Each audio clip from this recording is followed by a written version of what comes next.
Yeah, there it is. Yes. Okay, so July 26, 2006 is really where it begins, because we were at Nationwide. Yes. And this was a post that I saw, 2006. That's after Revenge of the Sith. Well, that was what our days were. That's It's really what like, it was. That's how we kept ourselves going. Was if we had 45 minutes worth of Revenge of the Sith talk, then we could go about and do our job the rest of the day. And Right, and of course, the Force.net was one of the sites we checked out all the time.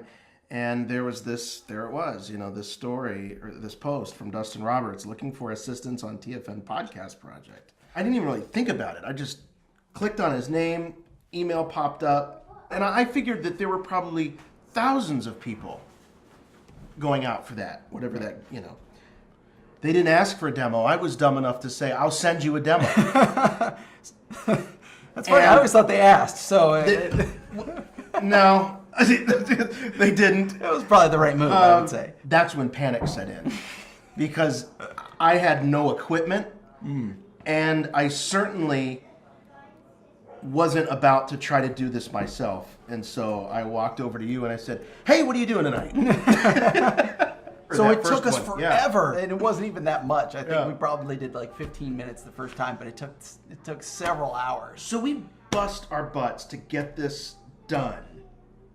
And over to TFN, and we hear nothing. Nothing. For months. Mm-hmm. He liked our voices. He liked the fact, he said we didn't sound like nerds. Remember we gave each other handles? I was Jedi Swank. Yes. And you were Master And I was Nadel. Master Pete, I believe. Master Pete. Hello, everyone, and welcome to this week's episode of the Force.net podcast. As always, I'm your host, Jedi Swank, and with me, as always, is Master Nadel. And we're going to bring you all the news that's fit to muse. For a Star Wars fan. Does that work? Did that work? All the news that's fit to muse? I don't think that works. No, that's probably pretty bad, actually. Yeah.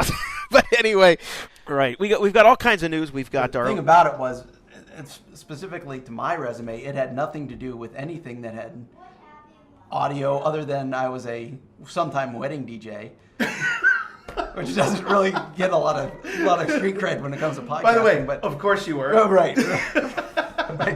Job number 7 that I had at the time, because I didn't have anything else to do with my time. But So it's Labor Day weekend and the show launches, and I don't know. I think we found out that we had it was like a couple thousand downloads, and at that time that was... yeah, it was like something in the for some reason 1,500 jumped out of my head, and I just thought that was ridiculous that we got that many.